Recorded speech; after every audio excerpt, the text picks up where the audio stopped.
사랑하는 여러분, 오늘도 하나님의 은혜와 평강이 여러분의 삶에 넘치기를 주님의 이름으로 축복합니다. 우리 예수님은 누구십니까? 예수는 그리스도 메시아이십니다. 만왕의 왕이요 구원자 예수이십니다. 그런데 메시아라고 할 때 여러분은 어떤 생각을 갖게 됩니까? 메시아에 대한 여러분의 시각, 그 개념은 무엇입니까? 오늘 본문에 보면 똑같은 사건을 놓고 군중들은 예수를 메시아로 받아들입니다. 그런데 종교 지도자들인 바리새인들은 예수가 메시아임을 믿지를 않습니다. 받아들이지를 못합니다. 왜 그렇습니까? 메시아에 대한 시각이 달랐기 때문에 그래요. 바리새인들이 생각하는 메시아는 누구입니까? 정치적, 군사적 왕으로서의 메시아예요. 마태복음을 통해 마태가 강조하며 소개하는 메시아의 개념은 치유하시는 목자입니다. 치유하시는 목자. 그래서 권세를 국률로 연결하고 있음을 우리는 말씀을 통해 보게 됩니다. 국률의 목자로 소개를 하고 있어요. 메시아이신 예수 그리스도, 그분은 바로 국률을 베푸시는 목자이시다. 바리새인들은 메시아에 대한 이 시각이 달랐습니다. 그래서 받아들일 수가 없었던 거예요. 여러분, 메시아에 대한 바른 시각을 가져야 합니다. 메시아에 대한 바른 시각을 가지고 이 마태복음 말씀을 여러분이 날마다 묵상하는 가운데 치유하시는 목자이신 예수 그리스도를 더 깊이 만날 수 있게 되기를 바랍니다. 그러므로 예수 그리스도의 긍휼이 우리 중심에 타오를 수 있게 되기를 바라요. 여러분, 성령의 불이 우리 안에 타올라야 합니다. 그것은 무엇입니까? 영혼을 불쌍히 여기는 마음이에요. 일방적인 사랑을 쏟는 목자의 마음, 목자의 심정. 여러분, 세상을 변화시키고 구원하는 것은 긍휼히 여기는 사랑이 있습니다. 방황하는 영혼들을 사랑하는 선한 목자이신 예수님을 닮아 목자로 이 세상을 살아가는 저와 여러분이 되기를 바랍니다. 자, 오늘 본문 말씀은 마태복음 9장 27절에서 38절에 있는 말씀입니다. 자, 먼저 27절 말씀을 읽습니다. 예수께서 거기에서 떠나가실새 두 맹인이 따라오며 소리질러 이르되 다윗의 자손이여 우리를 불쌍히 여기소서 하더니, 자, 두 맹인이 따라옵니다. 그들이 소리질러 간절히 부르짖었다는 거죠. 여러분에게도 어떤 문제가 있습니까? 간절히 부르짖으십시오. 그들은 다윗의 자손이여 이렇게 부르짖습니다. 예수를 다윗 혈통의 메시아로 고백하고 있는 것이죠. 우리를 불쌍히 여겨달라고 그렇게 외칩니다. 긍휼을 베풀어서 시력을 회복하게 해달라는 것이죠. 바로 이들은 치유의 메시아로 그 예수님을 그들은 받아들이고 있는 것입니다. 자, 28절 말씀입니다.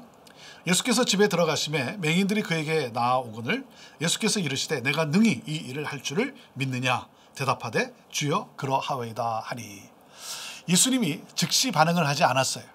여러분, 즉각적으로 응답이 오지 않을 때가 있죠. 그럴 때도 포기하지 말고 믿음을 잃지 말고 간구하기를 바랍니다. 이들이 집에 따라 들어갔습니다. 예수님이 반응을 하십니다. 내가 능히 이 일을 할 줄 믿느냐, 치유할 줄을 믿느냐라고 하는 거죠. 믿음을 확인하고 있습니다. 예수님을 믿는 이 믿음의 중요성을 강조하고 있는 것이죠. 여러분, 믿음은 하나님의 능력을 경험하는 열쇠예요. 믿음을 통해 능력을 우리 주님께서 베푸십니다. 자, 예수님은 누구시라 그랬습니까? 치유하시는 예수님이. 치유하시는 예수님으로 믿는 믿음이 중요한 것이죠.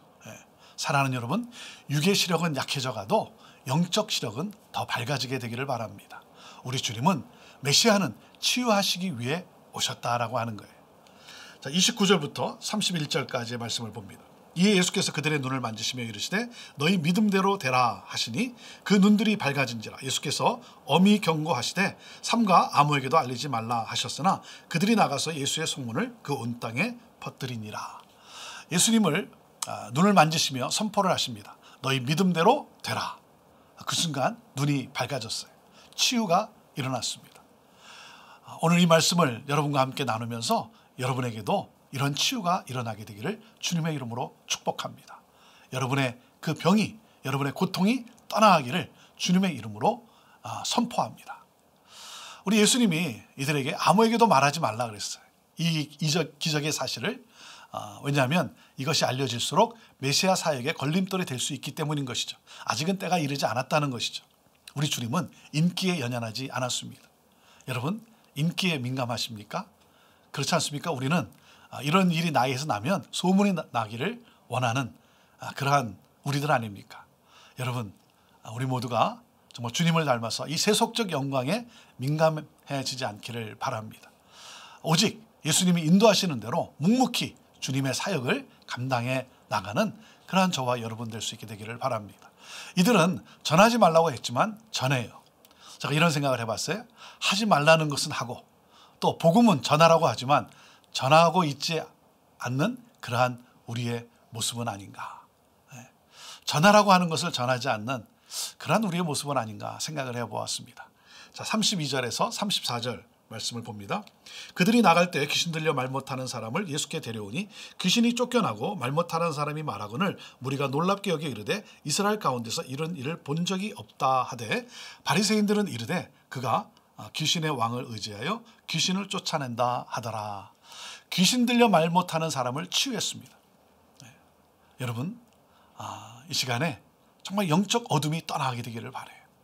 우리를 덮고 있는 우리를 어둡게 하는 모든 어둠의 권세가 떠나게 되기를 바랍니다. 자유케 되기를 바랍니다. 군중들은 예수님의 축기 사역을 놀랍게 여겼습니다. 귀신도 쫓아내시는 예수님의 권세에 감탄했어요. 이스라엘에서 이런 일을 본 적이 없다. 무슨 말입니까? 이분은 참 목자이시다 하는 거예요. 치유하시는 목자. 그래서 하나님이 약속하신 메시아가 왔다 하는 거죠. 하지만 바리새인들은 다르게 반응을 합니다. 그들은 예수의 메시아됨을 부정합니다. 왜요? 그들은 정치적 군사적 메시아를 원했기 때문이에요. 치유와 긍휼하고는 먼 그런 영적 지도자들의 모습을 우리가 보는 것 아니겠습니까? 그래서 그들이 뭐라 합니까? 귀신의 왕을 의지하여 귀신을 쫓아냈다 이렇게 말합니다. 그래서 예수님을 거부하는 거예요.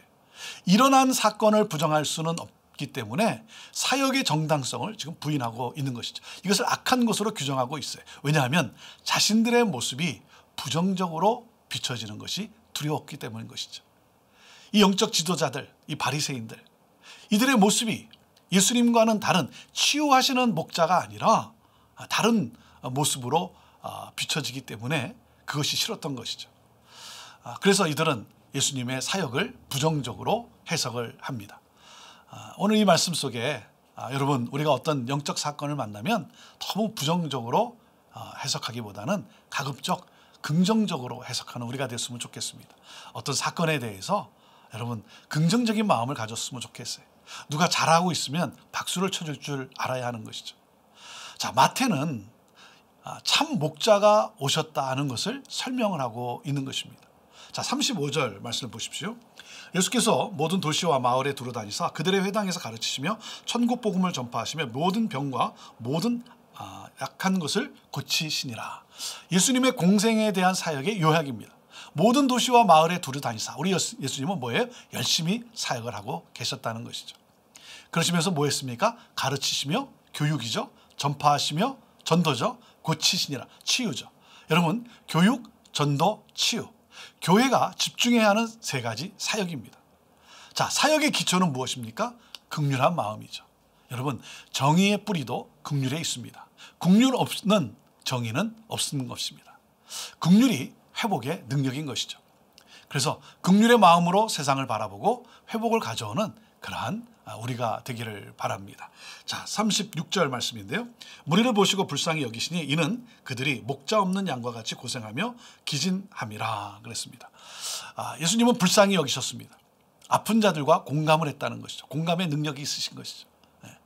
여러분 그리고 목자는 누굽니까? 목자는 잃은 양을 찾고 먹이는 자예요. 자, 종교 지도자들을 향해 지금 말씀하고 있는 것입니다. 이 종교 지도자들, 이 바리새인들, 그들은 버려두고 방관하는 자들이라는 것이죠. 그래서 정작 이들이 누구라는 겁니까? 소경이라는 것이죠. 자, 37절에서 38절 말씀입니다. 이에 제자들에게 이르시되 추수할 것은 많되 일꾼이 적으니 그러므로 추수하는 주인에게 청하여 추수할 일꾼들을 보내주소서 하라 하시니라. 지금이 추수의 때라는 거예요. 추수를 해야 한다는 것이죠. 목자의 돌봄이 필요한 때라는 것입니다. 목자 없이 방치된 양들을 돌보는 삶, 영혼에 대한 열정과 그리고 뭡니까? 긍휼의 마음이 있어야 된다는 것이죠. 그러면서 나를 보내달라고 이렇게 말씀하고 있는데 여러분 저와 여러분 모두가 정말 영혼을 추수하는 일꾼이 되기를 바랍니다. 목자이신 예수님을 따르는 삶이 되기를 바라요. 긍휼의 마음이 가득한 그러한 일꾼들, 주님의 사랑과 주님의 긍휼이 우리 안에서 넘치게 되기를 바랍니다. 여러분, 세상을 볼 때도 정치 논리로 세상을 보고 해결하려고 하는 것이 아니라 하나님 나라 관점에서 하나님의 마음을 가지고 세상을 보고 이 세상을 치유하는 저와 여러분들이 될 수 있게 되기를 바랍니다. 예수는 누구십니까? 예수는 그리스도세요. 메시아세요. 치유하시는 목자이십니다. 긍휼의 목자이십니다. 이것이 바로 진정한 왕의 모습이라고 하는 것이죠. 사랑하는 여러분, 이 믿음을 가지고 천국 복음을 전하고 가르치고 치유하는, 그러므로 하나님 나라를 확장하는 치유의 목자가 되기를 바라고, 그리고 교회가 바로 가르치고 치유하고 전하고, 그러므로 말미암아 정말 긍휼의 능력으로 하나님 나라를 확장해 나가는 교회가 되기를 바랍니다. 자, 오늘 긍휼한 마음으로 내가 바라봐야 할 사람은 누구입니까? 그 사람을 위해서 기도하고 또 긍휼한 마음으로 그리스도의 사랑으로 다가갈 수 있게 되기를 바랍니다. 기도하겠습니다. 하나님, 치유하시는 목자 우리 주 예수 그리스도, 그분을 조금 더욱 닮아가는 우리들 되기를 원합니다. 그러므로 말미암아 긍휼한 마음으로 서로를 대하며 이 땅에 치유와 회복을 가져오는, 그러므로 예수 그리스도가 임한 하나님 나라를 가져오는 우리 성도들의 삶이요 교회가 되기를 원합니다. 하나님, 이 시간 이 종이 예수 그리스도의 이름으로 간절히 간구하오니 병으로 고통당하는 하나님 우리 성도들 있습니까? 이 시간 하나님 치유하여 주옵소서. 권능으로 임하여 주옵소서. 치유의 광선을 발하여 주옵소서. 자유케 하시고, 그러므로 말미암아 치유하시는 주님을 찬양하며 경배하며 그 주님을 간증하며 복음을 증거하는 우리 귀한 믿음의 성도들 다 되게 하여 주옵소서. 예수님의 이름으로 축복하며 기도하옵나이다. 아멘.